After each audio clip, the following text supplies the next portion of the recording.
SD Gisikrono 02 adalah salah satu sekolah negeri yang ada di Kota Semarang yang terletak di Jalan Pemuda Semarang, RT 02, RW 05, Kelurahan Gisikrono, Kecamatan Semarang Barat. Ada 22 rombel dan 509 murid di sekolah ini. Visi sekolah kami adalah terwujudnya peserta didik yang beriman, bertakwa, cerdas, santun, berkarakter, dan cinta lingkungan. Dengan adanya visi sekolah kami, saya sebagai salah satu calon guru penggerak yang ada di sekolah ini ingin mendedikasikan diri saya dengan menciptakan pembelajaran yang berpihak pada murid dan menularkan pengetahuan saya kepada teman-teman melalui salah satu kegiatan yaitu dulu di kegiatan diseminasi budaya positif ini. Bapak yang hormat, Bapak Agus Hendianto dan teman-teman Bapak Ibu guru, alhamdulillah kita diberi kesempatan sama Bu Rani untuk bertemu atau diskusi kegiatan diseminasi budaya positif ini. Nah, saya di sini membantu Bu Rani untuk mensukseskan acara ini. Semoga acara diseminasi ini bisa berjalan dengan lancar. Untuk susunan kegiatannya, pertama pembukaan, yang kedua acara ini, yang ketiga diskusi dan tanya jawab, dan yang keempat penutup. Marilah kita buka acara ini dengan bacaan basmalah bersama-sama. Bismillahirrahmanirrahim. Langsung saja ke acara inti diseminasi budaya positif yang akan disampaikan oleh Bu Rani.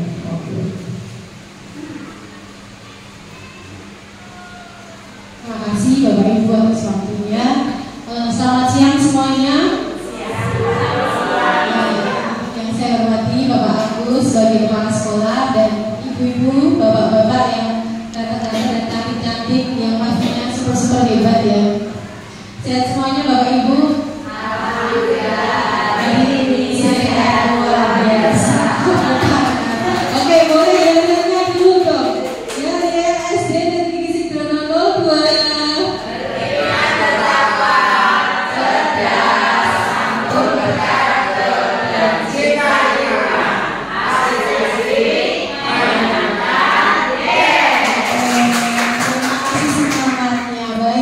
Sebelum kita memulai kegiatan pada siang hari ini, kita ice breaking dulu.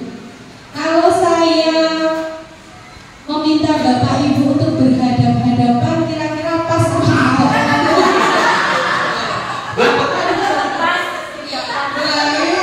berhadapan dengan temannya. Nah, bisa dari sama Bilastri dulu ya.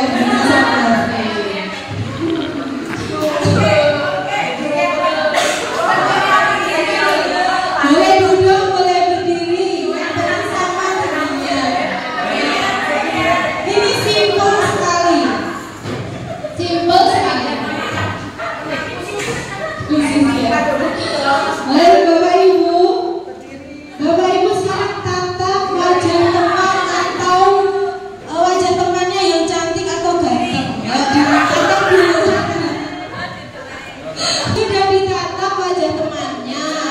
Nah, sekarang saya mau mainkan stopwatch-nya dulu. Bapak Ibu coba di stopwatch Bu Dina apa Bu Kiki. 30 detik aja. Ya. Sekarang hadap-hadapan, kemudian sudah siap Bapak. Tugas Bapak Ibu hanya satu. Oh, gak kuat ya. Tugas Bapak Ibu hanya satu. Melihat mata teman, melihat wajah teman Bapak Ibu, dan senyum sampai giginya terlihat selama 30 detik. Siap ya? Yuk.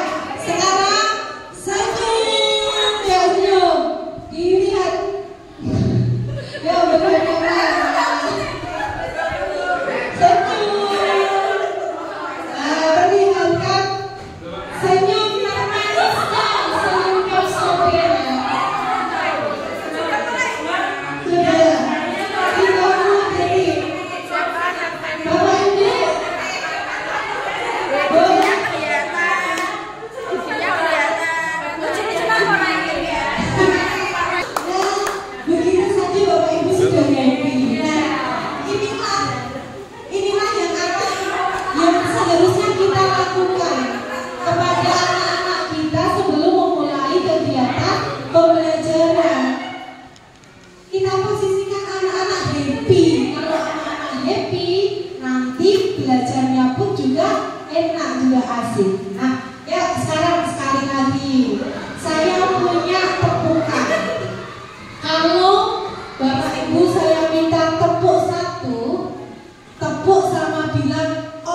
inklusif. Nah, next Bu Isa.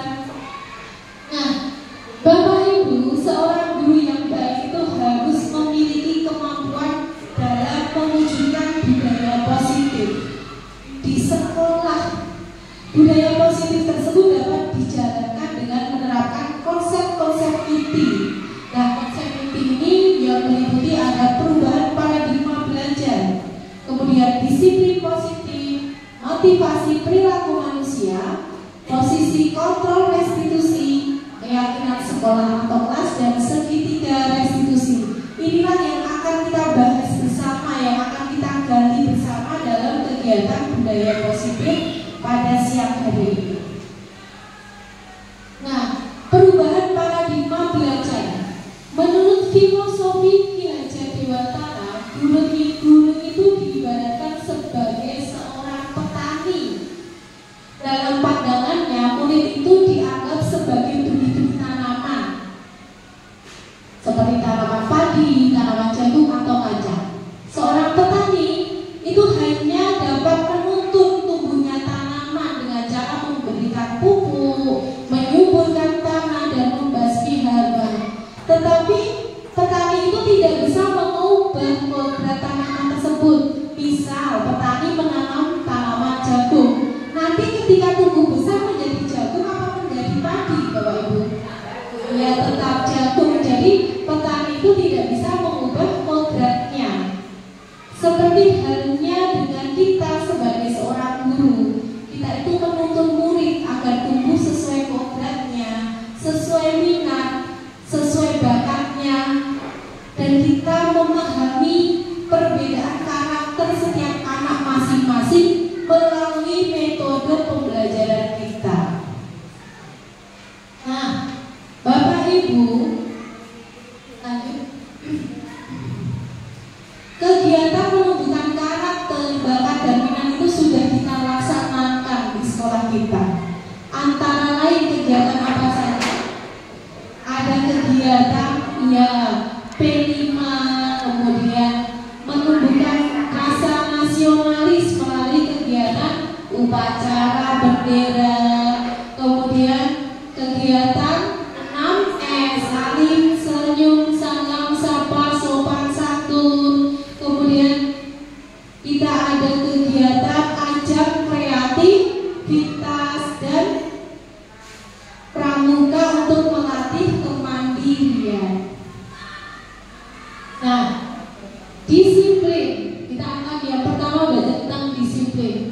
Kalau Bapak Ibu mendengar kata disiplin, apa yang terbayang di benak Bapak Ibu? Ya, pastinya disiplin itu menghubungkan dengan tata tertib, dengan kepatuhan, dengan peraturan, dan bahkan ada yang menghubungkan disiplin itu nanti pasti ada hukumannya. Tapi di sini yang akan kita pelajari adalah tentang disiplin positif.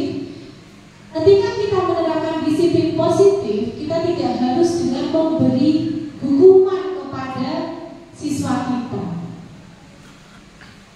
Nah, disiplin positif itu merupakan suatu penerapan disiplin yang mengajarkan murid untuk bertanggung jawab, menumbuhkan kesadaran diri berdasarkan nilai-nilai kebajikan. Adakah yang tahu apa itu nilai-nilai kebajikan, Bapak Ibu? Nilai-nilai kebajikan yang kita yakini selama ini melalui nilai kebajikan profil pelajar Pancasila. Ada berapa dimensi? Ada 6 dimensi. Apa saja? Benar, bertakwa, berkepentingan global, mandiri, gotong royong, bernalar kritis, dan kreatif.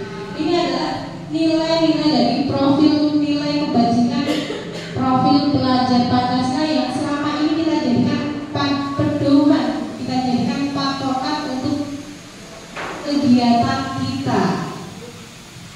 Nah, disiplin diri ini dapat membuat murid memahami dan menyadari berdasarkan motivasi internal. Motivasi internal itu motivasi yang ada di dalam diri siswa. Jadi siswa melakukan sesuatu itu bukan karena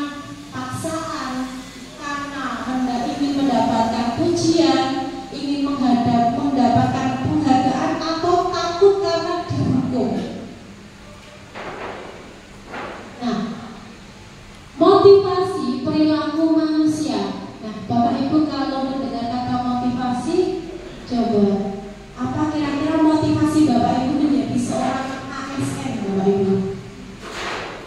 Apakah mungkin Bapak Ibu berangkat ke kantor karena berangkatnya nggak telat, karena ingin menghindari hukuman, atau Bapak Ibu tipe yang ingin mendapatkan imbalan atau penghargaan dari kepala sekolah, atau memang Bapak Ibu ingin menjadi ASN atau orang yang menjadi orang yang diinginkan dengan menghargai diri Bapak Ibu sendiri?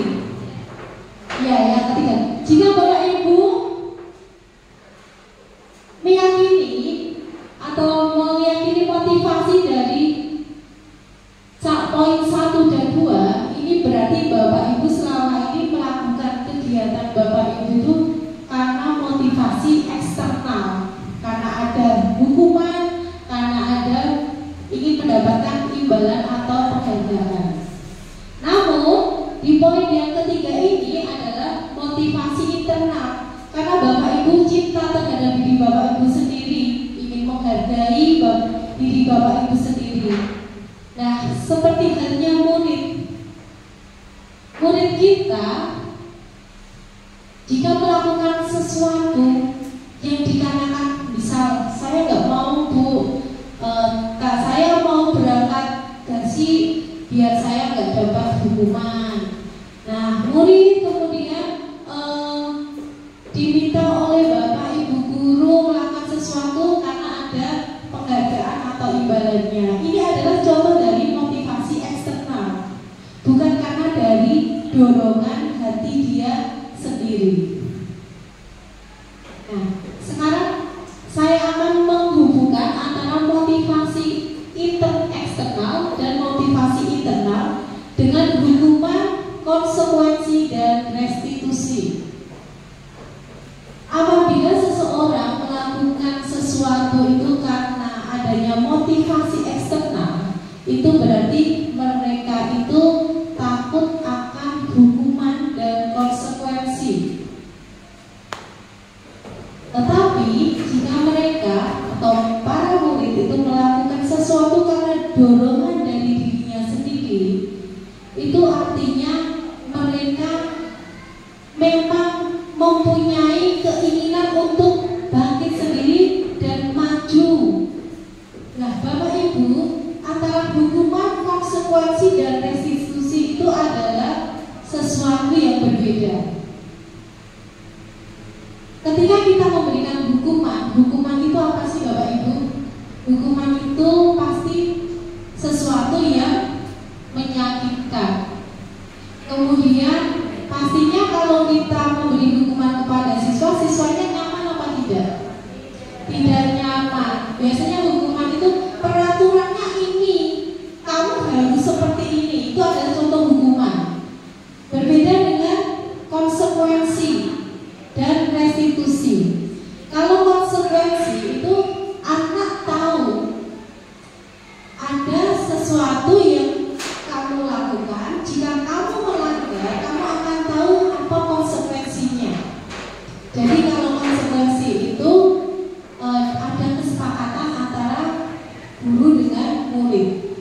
Sedangkan restitusi itu adalah cara atau pendekatan yang digunakan guru untuk menyelesaikan suatu masalah yang ada yang terjadi pada murid. Nah, restitusi itu merupakan pilihan.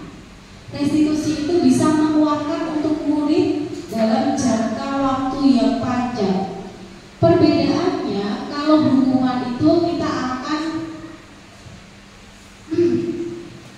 kalau hukuman itu bersifat tidak terencana dan tiba-tiba, hukuman akan memberikan rasa sakit dan ketidaknyamanan. Hukuman seringkali merusak hubungan antara guru dan murid. Nah, sedangkan konsekuensi, perbedaannya, konsekuensi itu akibat alami atau logis dari suatu tindakan yang sudah terencana atau disepakati dan sudah dibahas dan disetujui oleh murid dan guru. Sedangkan restitusi adalah suatu strategi dalam disiplin positif yang bertujuan untuk memperbaiki kesalahan. Dari hukuman, konsekuensi, dan restitusi, manakah di antara Bapak Ibu yang sesuai dengan penerapan disiplin positif? Ya, tentunya restitusi, karena hukuman dan konsekuensi itu adalah sesuatu yang membuat murid merasa tidak nyaman. Nah, Bapak Ibu, kalau kita lihat, ini ada beberapa tindakan guru, termasuk hukuman atau konsekuensi. Misal, murid disuruh mencatat 100 kali di dalam buku kalimat. Di dalam buku kalimatnya, saya tidak akan terlambat lagi karena terlambat ke sekolah. Jadi karena siswanya terlambat ke sekolah, dia disuruh mencatat 100 kali di dalam buku kalimat saya tidak akan terlambat lagi. Menurut Bapak Ibu ini menurut Bapak Ibu ini adalah hukuman atau konsekuensi? Hukuman. Coba dicocokkan, baru bisa. Kemudian lari mengelilingi lapangan basket 2 kali karena terlambat hadir di sekolah. Hukuman atau konsekuensi? Hukuman. Mengapa Bapak Ibu menyimpulkan itu sebuah hukuman? Menyakitkan. Betul, betul ya. Kemudian yang nomor 3, hukuman. Ya, itu tadi rasa siswanya sakit, capek, sakit, tidak nyaman seperti itu. Hukuman. Yang nomor 4, konsekuensi. Mengapa kok konsekuensi? Karena itu kan mengembalikan kertas tugas yang telah dijalankan. Itu kan setelah kalau kita menjalankan harus bisa bertanggung jawab untuk menjadi kertas yang lebih baik. Tepuk tangan. Yang nomor 5, coba Bu Lastri. Membersihkan tumpahan air di meja tulis karena tersenggol pada saat belajar, termasuk konsekuensi karena di sini relevan dengan kesalahan yang telah dilakukan dan dia diajak untuk bertanggung jawab atau memperbaiki kesalahannya.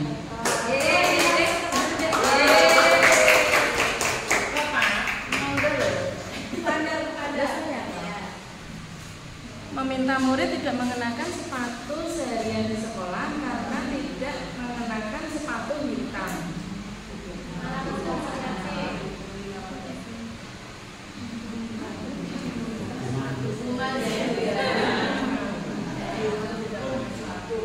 Karena tidak tertib. Ya, betul kan?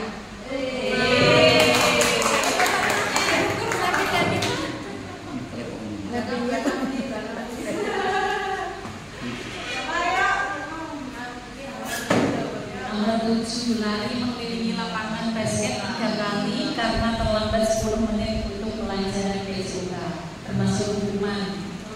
Ya, karena konsekuensi. Konsekuensi pun salah. Itu kan juga termasuk itu ya. Tapi itu kan ya. Lari loh. Ada dalamnya kalau pelajaran sekolah. Oh iya, sesuai dengan pelajarannya.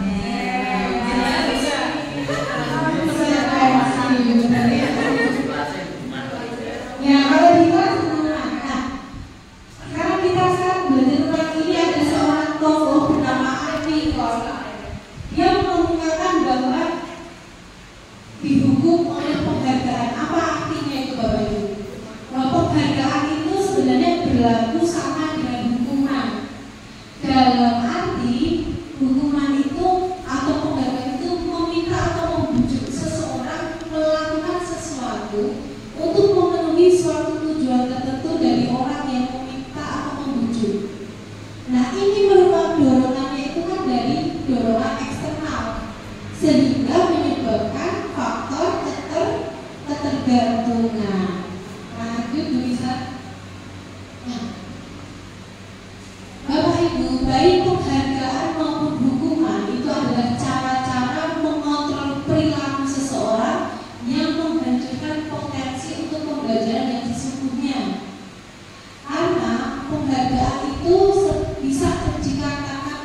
baik, tidak harmonis karena ada rasa iri.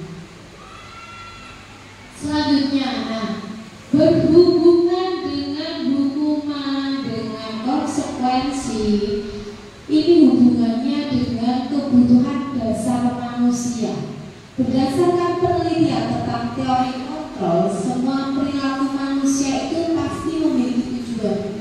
Bahkan sebuah kesalahan yang dilakukan oleh peserta didik itu pasti ada alasannya, karena ia ingin memenuhi kebutuhan dasar manusia. Nah, ada 5 kebutuhan dasar pada manusia. Yang pertama, kebutuhan untuk bertahan hidup atau nama lainnya survival, yaitu kebutuhan berkaitan dengan fisik seperti kebutuhan untuk makan, tidur, tempat tinggal. Kemudian ada kebutuhan cinta dan kasih sayang, berarti ia ingin diterima. Ada kebutuhan akan penguasaan, dia ingin mendapatkan pengakuan akan kemampuan. Kemudian kebutuhan akan kebebasan, dia ingin sesuai dengan pilihan hidupnya, dia ingin bebas sesuai dengan apa yang menjadi pilihannya. Dan kebutuhan akan kesenangan. Nah, ini ada sebuah studi kasus baru. Di rasanya ada seorang anak bernama Zaki. Beberapa anak telah mengeluhkan Zaki yang sering meminta bekal makan siang mereka dengan paksa. Menurut Anda, apa alasan Zaki melakukan itu? Ketika saya tanya kepada Zaki, ia menjawab karena ia lapar dan orang tuanya tidak membawakannya bekal makan siang. Maka kebutuhan dasar yang sedang berusaha dipenuhi oleh Zaki adalah kebutuhan untuk bertahan hidup. Betul. Nah, kemudian saya tanya lagi alasan yang lain. Ternyata dia menjawab karena dia merasa senang. Karena dia merasa senang karena temannya itu jadi memperhatikan dia. Maka kebutuhan dasar yang berusaha dipenuhi oleh Zaki apa, Bapak Ibu? Kasih sayang, dia ingin diterima oleh teman-temannya. Nah, ini adalah 5 kebutuhan dasar manusia. Kita lanjutkan. Dari beberapa kasus, dari beberapa permasalahan yang terjadi di sekolah kita ini selayaknya menjadi seorang guru yang bisa menjadi teladan untuk putra-putri kita. Nah, Bapak Ibu, posisi kontrol seorang guru dalam menyelesaikan masalah itu berbeda-beda. Ada guru yang memiliki sifat atau tipe penghukum. Ada juga guru yang memiliki tipe pembuat anak merasa bersalah. Ada juga guru yang memiliki tipe ingin menjadi temannya, ingin menjadi tipe pemantau, dan yang terakhir guru yang memiliki tipe manajer. Nah, kira-kira Bapak Ibu ini tipe yang mana, Bapak Ibu? Pemantau,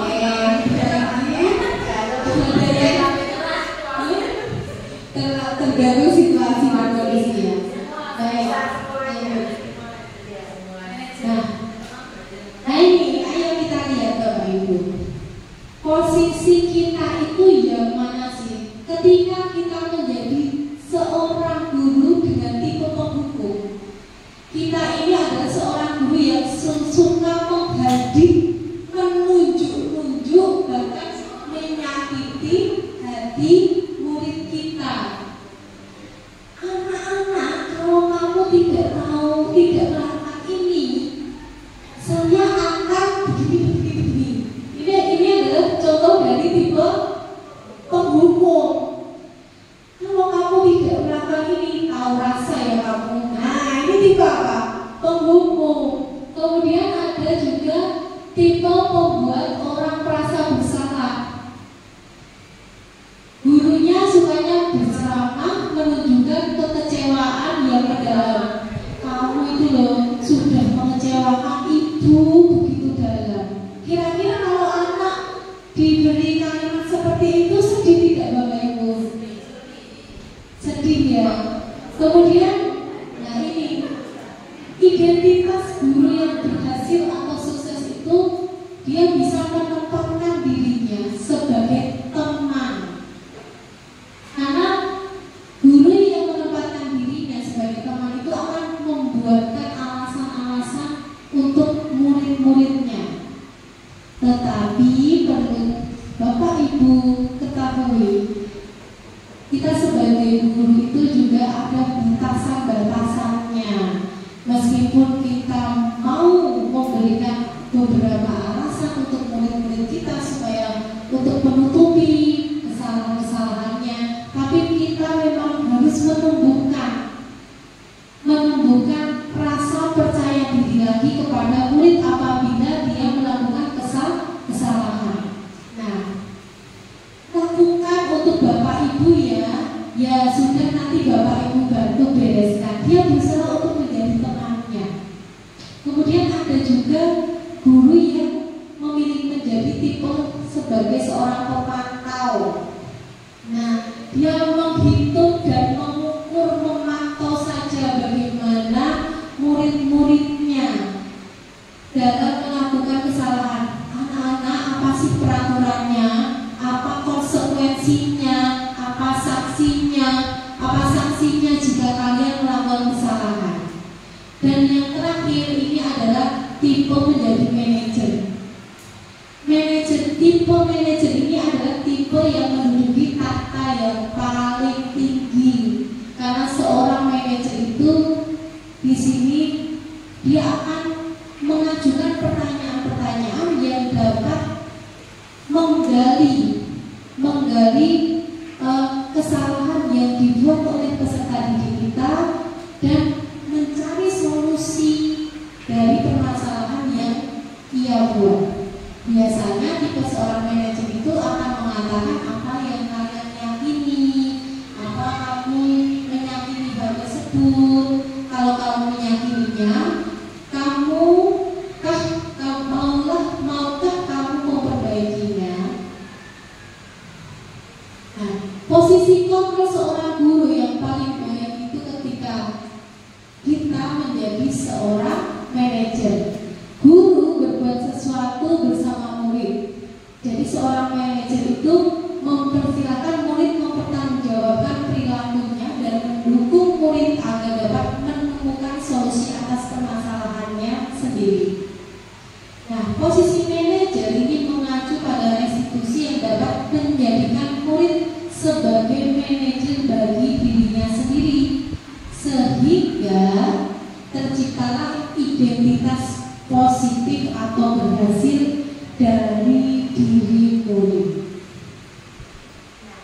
Ketika kita menghadapi suatu permasalahan di dalam kelas atau suatu permasalahan ketika kita melaksanakan pembelajaran, maka langkah yang paling tepat yang kita lakukan adalah melalui segitiga restitusi. Apakah Bapak Ibu pernah melakukan segitiga restitusi selama ini? Sudah pernah Bapak Ibu? Sudah tahu belum? Menyadari. Baik, restitusi itu adalah proses menciptakan kondisi bagi murid untuk memperbaiki kesalahan mereka, sehingga mereka bisa kembali pada kelompok mereka dengan karakter yang lebih kuat. Selama ini terkadang kalau kita melihat anak-anak kita yang melakukan kesalahan, kemudian ia akan dibully, dicaci oleh temannya, dan ketika masalah itu sudah diselesaikan oleh Bapak Ibu, kemudian dia kembali lagi ke kelasnya, terkadang anak-anak atau teman-temannya itu tidak menerima dengan baik. Nah, inilah tugas kita Bapak Ibu. Ketika ada suatu masalah, hendaknya kita menerapkan segitiga restitusi dan jadilah manajer yang baik Bapak Ibu. Nah, dengan adanya segitiga restitusi ini, kita tidak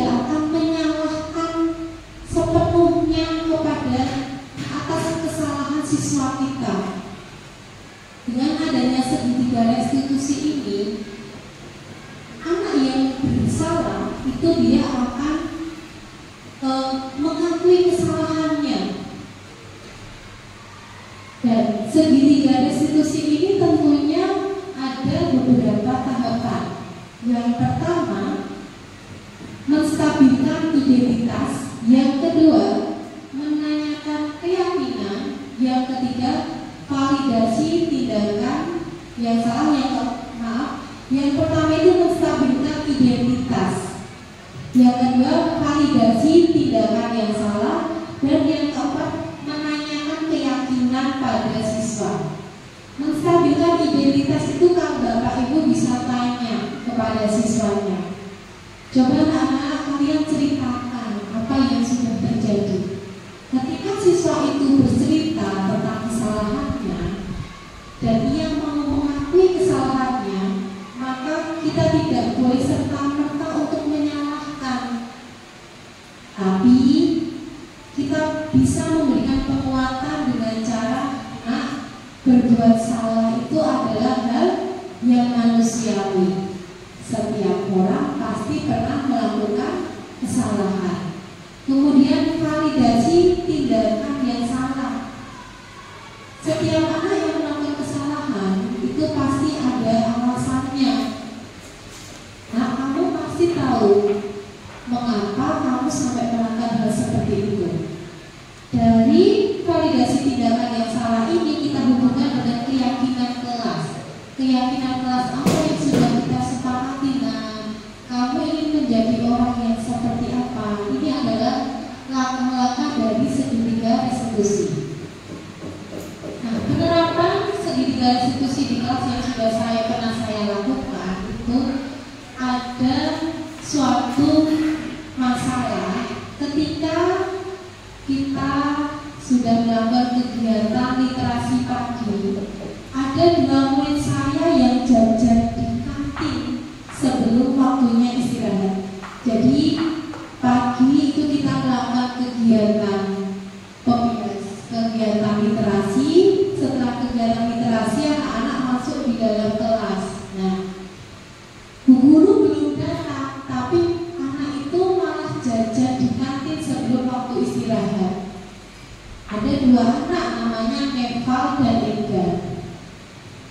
Dan mereka ketika keluar ke kantin tidak izin kepada bu guru terlebih dahulu ketika meninggalkan kelas.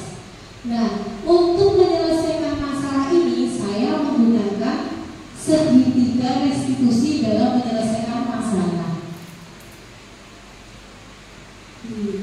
Tidak bisa.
validasi tindakan yang salah ini kita menanyakan kepada murid kita alasan mereka melakukan perbuatan seperti itu.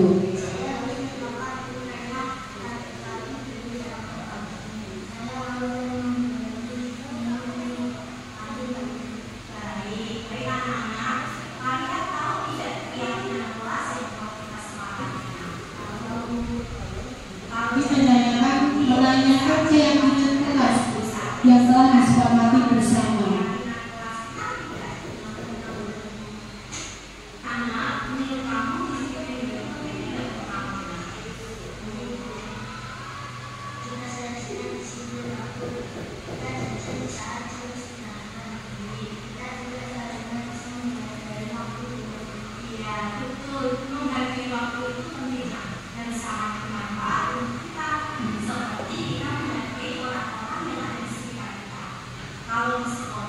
Jangan lupa berikan penguatan kepada anak supaya anak itu jiwanya tidak down atau terguncang.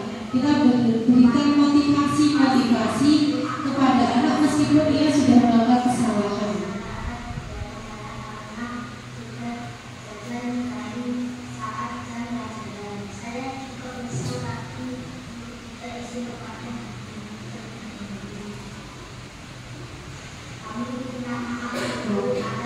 Kalau anak-anak sudah meminta maaf dan mengakui kesalahannya, berarti anak itu sudah berusaha untuk memperbaiki dirinya.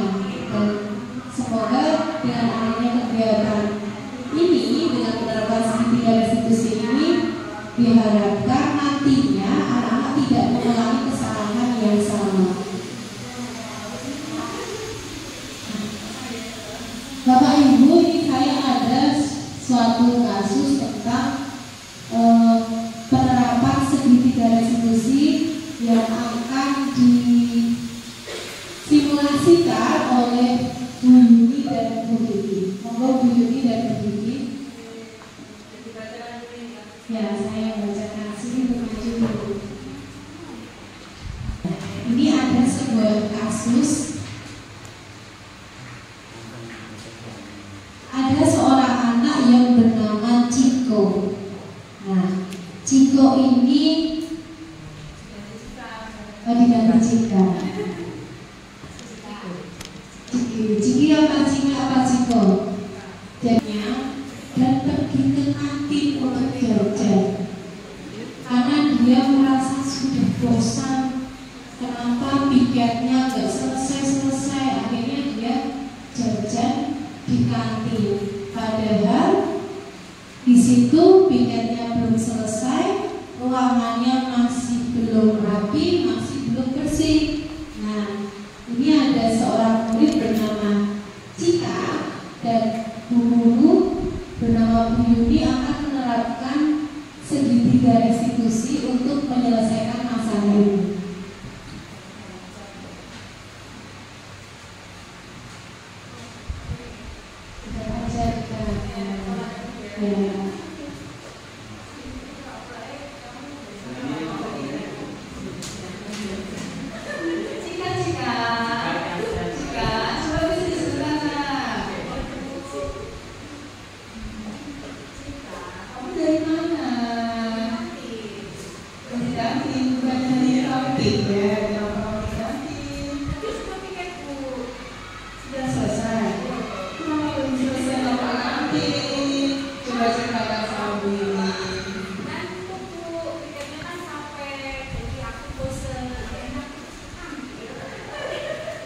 Saya itu kan kami jual kamu ya.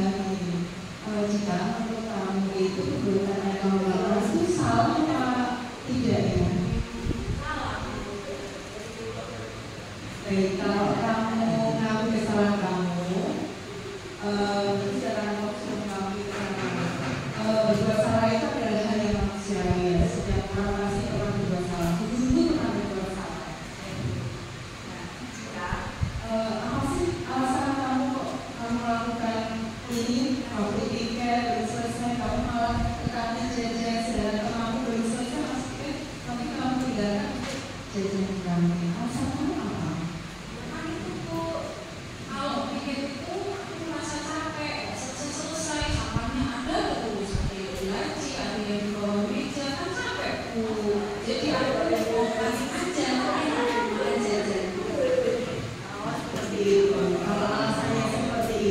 Mari kita diskusi, kita cari solusinya bersama ya.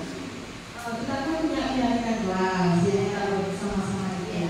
Menurut kamu, keyakinan kelas apa yang kamu langgar? Sama, soalnya kan ini aku nggak melakukan pekerjaan sesuai tugas yang diberikan. Gitu ya. Dia nggak sibuk. Iya, keyakinan kelasnya seperti itu ya. Jadi kamu melanggar keyakinan kelas kita. Dan jika hanya kamu lakukan itu mungkin membuat rasa senang ketika kamu sedang pikir selesai malah jajan jalannya. Ini kamu senang ya. Tapi hal yang kamu lakukan itu bisa merugikan orang lain, terutama teman-temanmu yang satu kelompok ya. Dan untuk memperbaiki hal tersebut, mulai sekarang kamu menjadi penanggung jawab ya, penanggung jawab utama tiga kelas. Kamu nanti guru-guru tugas supaya kamu itu nanti melaporkan kejadian yang terjadi seputar kebersihan kelas. Jadi kamu juga bertanggung jawab menjadi penanggung jawab piket kelas. Jadi nanti kamu melaporkan setiap teman-temanmu yang belum melakukan piket dan sebagainya seperti itu. Bagaimana, setuju? Sepakat ya. Baik, terima kasih Ciko. Bisa jangan diulang lagi. Terima kasih Cika. Baik, bisa jangan diulang lagi ya. Loh, Ya, untuk Cika dan Ciki, Bu Guru dan Cika ya. Nah, itu adalah contoh dari penerapan segitiga restitusi. Stabilkan dulu identitasnya, berikan penguatan kepada siswa kalau berbuat salah itu adalah hal yang manusiawi. Kemudian validasi tindakan yang salah, apa sih yang menjadi penyebab siswa melakukan hal seperti itu? Apa sih yang menjadi faktor kamu melakukan hal itu? Kemudian kita kaitkan dengan keyakinan kelas. Nah, keyakinan kelas, coba Bapak Ibu apakah sudah membuat keyakinan atau kesepakatan kelas? Ada yang sudah, ada yang belum. Bapak Ibu, keyakinan kelas itu apa sih Bapak Ibu? Nilai-nilai kebajikan yang diyakini oleh kelas untuk menumbuhkan motivasi intrinsik dan budaya positif di kelas. Jadi kita sebagai guru ini berperan untuk mewujudkan terbentuknya keyakinan kelas. Nah, tentunya keyakinan kelas ini bisa terbentuk karena adanya kesepakatan antara guru dan murid. Nah, Bapak Ibu, peraturan kelas dan keyakinan kelas itu hal yang sama atau berbeda? Berbeda. Kalau peraturan datangnya dari kita, sedangkan keyakinan itu merupakan sebuah kesepakatan bersama. Kita lanjut. Nah, dalam membuat keyakinan kelas ini ada beberapa prosedurnya. Yang pertama, mempersilakan warga sekolah atau murid di sekolah untuk bercurah pendapat tentang peraturan yang perlu disepakati. Kemudian mencatat semua masukan-masukan dari murid, bisa melalui papan ditulis di papan tulis atau menggunakan kertas-kertas kecil yang akan ditempelkan di papan tulis atau di papan pleno. Kemudian susunlah keyakinan kelas sesuai dengan prosedur. Kemudian gantilah kalimat-kalimat dalam bentuk negatif menjadi positif. Biasanya kalau kita meminta pendapat dari murid, ayo kita bikin kesepakatan kelas. Nanti murid akan menulis dilarang makan di kelas. Nah, tidak boleh mengejek temannya. Dilarang mengejek nama orang tua. Nah, kemudian dilarang berbicara saat guru menerangkan. Nah, kalimat-kalimat itu sebenarnya adalah kalimat-kalimat yang negatif. Dalam membuat keyakinan kelas, kita ubah kalimat negatif ini menjadi kalimat yang positif. Kemudian tinjau kembali dari curah pendapat anak-anak dan temukan nilai-nilai kebajikan apa yang ada dalam keyakinan kelas yang telah dibuat. Kita lanjut. Nah, ini adalah pembuatan keyakinan kelas sekolah di kelas saya. Yang pertama, saya membagikan kertas-kertas kecil, namanya sticky note kepada siswa. Di situ saya yang pertama meminta kepada siswa untuk menuliskan apa sih kelas impian mereka dan bagaimana cara kita mewujudkan kelas impian. Kemudian dari pendapat-pendapat anak-anak itu ditempel di papan tulis. Kemudian beberapa anak membacakan hasil dari pendapat teman-temannya. Nah, ini adalah contoh keyakinan kelas yang sudah saya buat. Jadi saya mengubah kalimat-kalimat negatif menjadi kalimat-kalimat positif. Hadir di kelas tepat waktu adalah sikap disiplinku. Menjaga kebersihan diri dan kelas adalah tugasku. Memperhatikan saat ibu guru mengajar membuatku bertambah ilmu.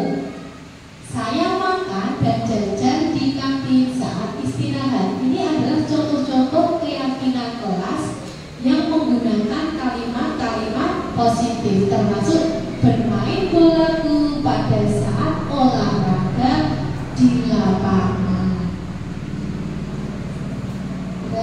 Nah, sekian Bapak Ibu, itu pemaparan dari saya. Apabila ada kiranya tutur kata yang kurang berkenan, saya mohon maaf.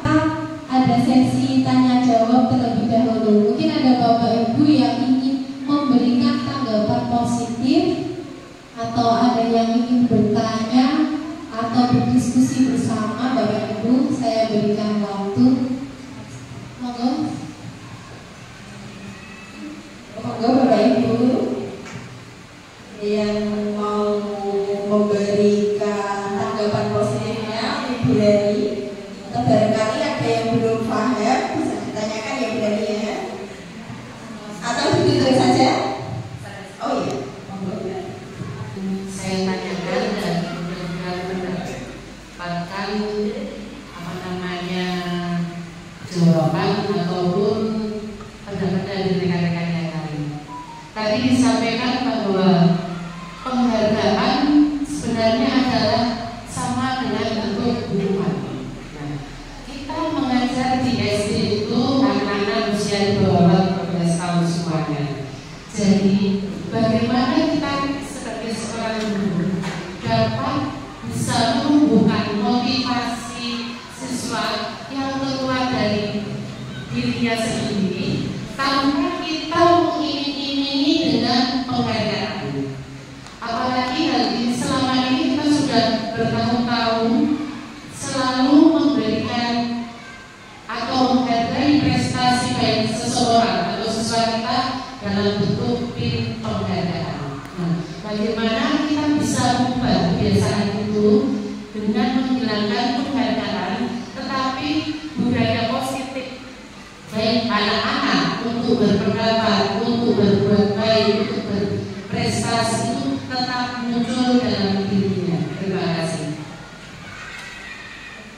Terima kasih pertanyaannya Bu Rasi. Mungkin Bapak Ibu ada yang ingin mendiskusikan pertanyaan dari Bu Rasi atau terlebih dahulu sebelum saya ingin berpendapat terlebih dahulu Bapak Ibu.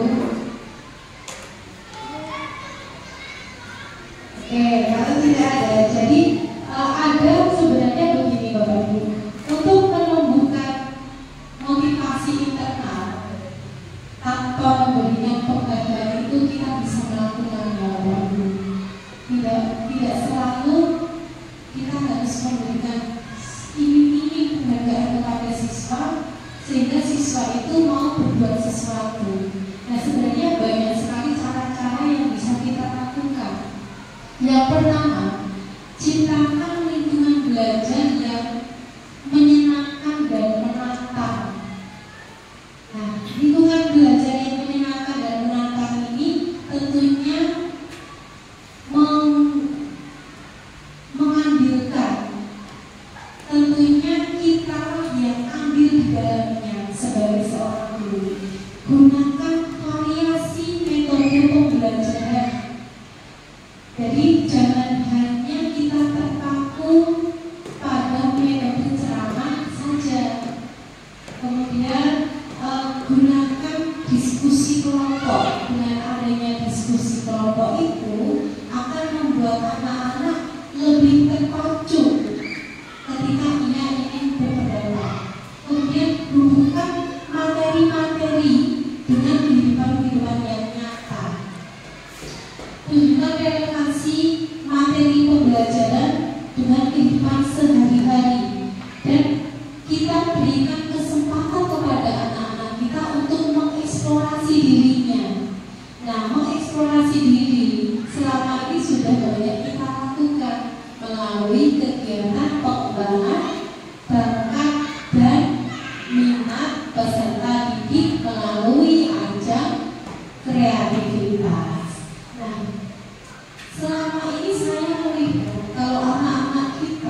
untuk menampilkan ajar kreativitas, padahal kita tidak memberikan iming-iming apa-apa, tidak memberikan penghargaan, tapi mereka dengan senang hatinya mereka ikut mau maju, mau menampilkan kreativitasnya. Nah, itu adalah cara kita mengeksplor mereka. Kemudian bangun hubungan yang positif dengan siswa kita. Perlakukan siswa itu sebagai individu, hargai mereka. Kemudian setiap siswa itu kan memiliki karakter, memiliki potensi yang berbeda-beda.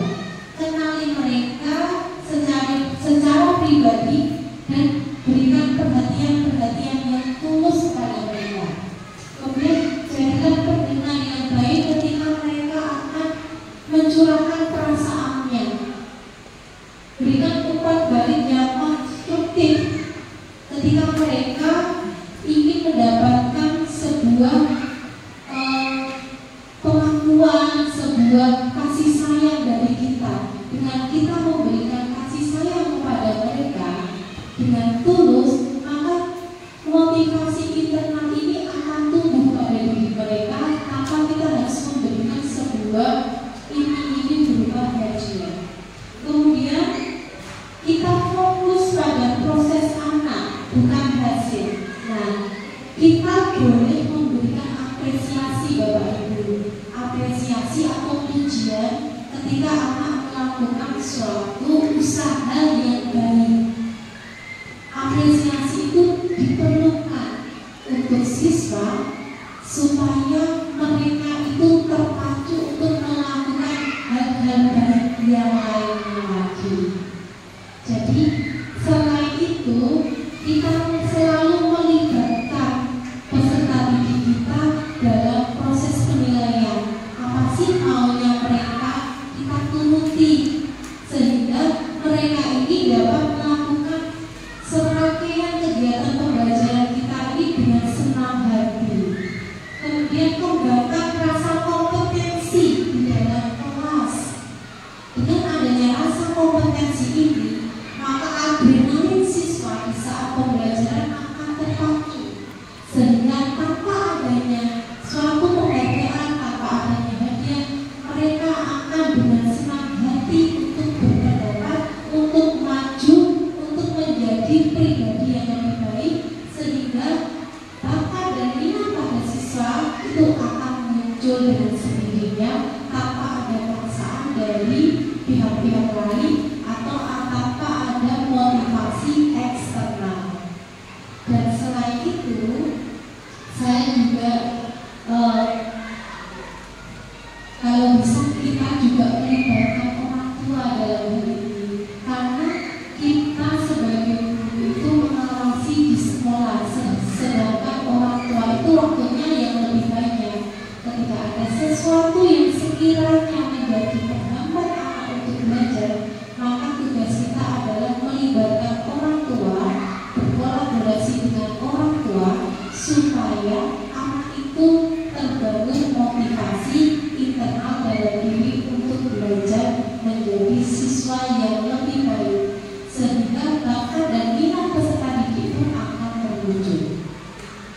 Begitu Bapak Ibu, sekiranya itu pendapat dari saya. Mungkin ada yang mau ditambahkan. Dan tadi ada yang bertanya juga tentang PIN. PIN itu menurut saya boleh diberikan asal tidak diketahui terlebih dahulu oleh peserta didik kita. Misal kita melihat siswa kita berjalan, kemudian di situ ada sampah. Dengan rasa pedulinya, dengan rasa pekanya, dia mengambil sampah itu dan membuangnya ke dalam tempat sampah tanpa disuruh oleh orang lain. Berarti itu menunjukkan jiwa kepeduliannya kita.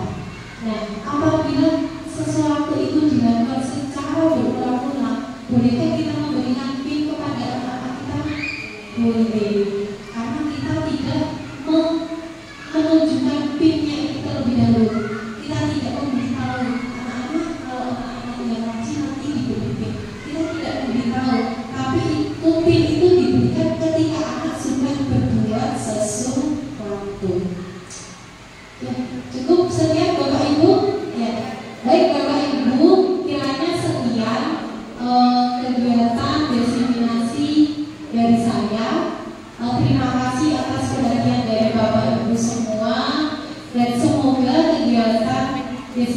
simulasi ini memberikan manfaat untuk Bapak Ibu. Saya tutup dengan pantun ya. Nanti jangan lupa catatnya.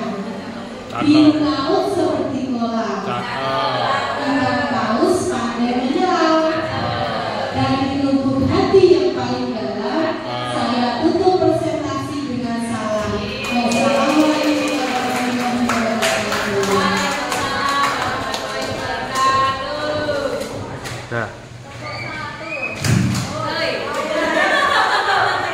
Ditutup dengan tepuk. Tepuk 1, tepuk 2, tepuk 3, tepuk 1, 1, 2, 3. Oke,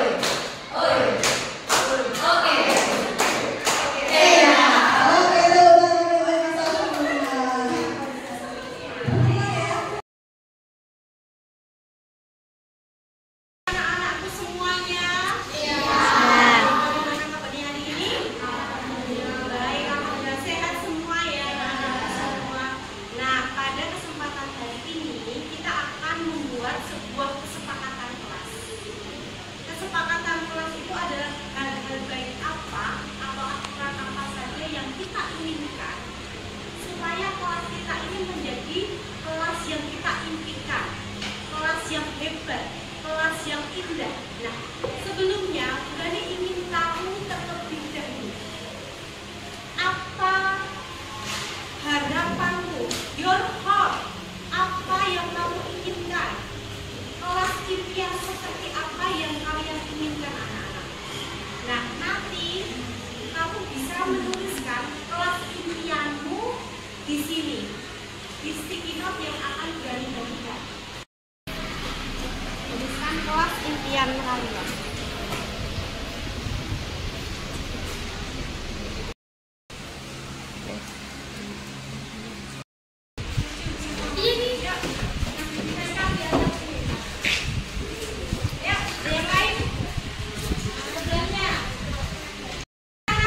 Kelas impian kalian sudah kalian tulis di sini semuanya.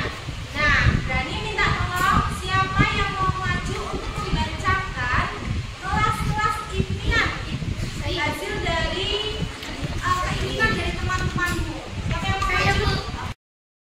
Kelas impian, kelas yang nyaman, muridnya disiplin, dan kelas yang pintar dan sopan. Anak, kalian tadi sudah menulis kelas impian yang kalian impikan, yang kalian inginkan. Di antaranya setelah kita tadi membacakan bersama, ternyata kalian itu menginginkan kelas yang bersih, kelas yang indah, kelas yang tertib, kelas yang hebat, kelas yang luar biasa. Nah, anak-anakku semua, untuk mewujudkan kelas impian, maka kita akan membuat beberapa kesepakatan yang kita sebut dengan kesepakatan kelas. Kesepakatan kelas inilah adalah keyakinan yang kalian tulis supaya kita dapat mewujudkan kelas impian kita.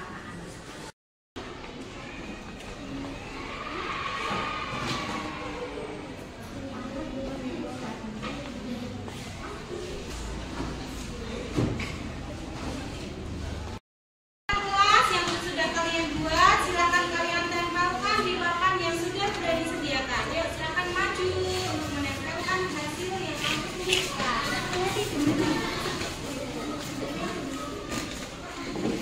Kalian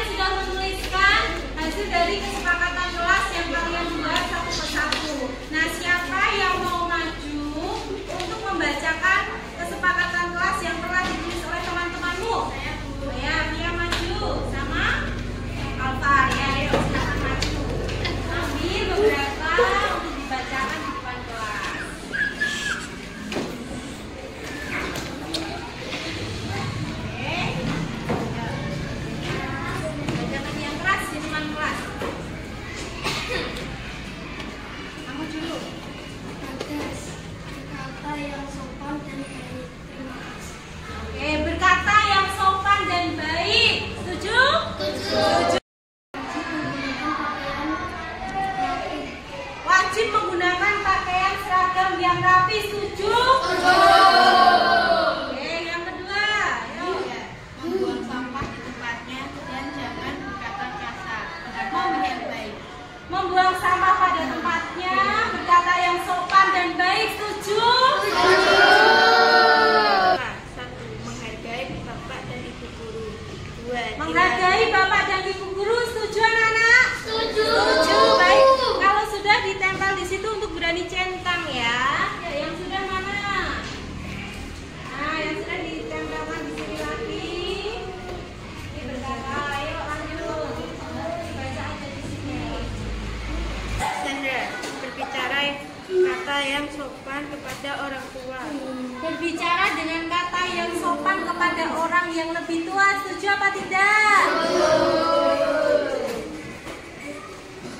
Anggi, menjaga kebersihan sekolah agar sekolah tetap bersih dan nyaman.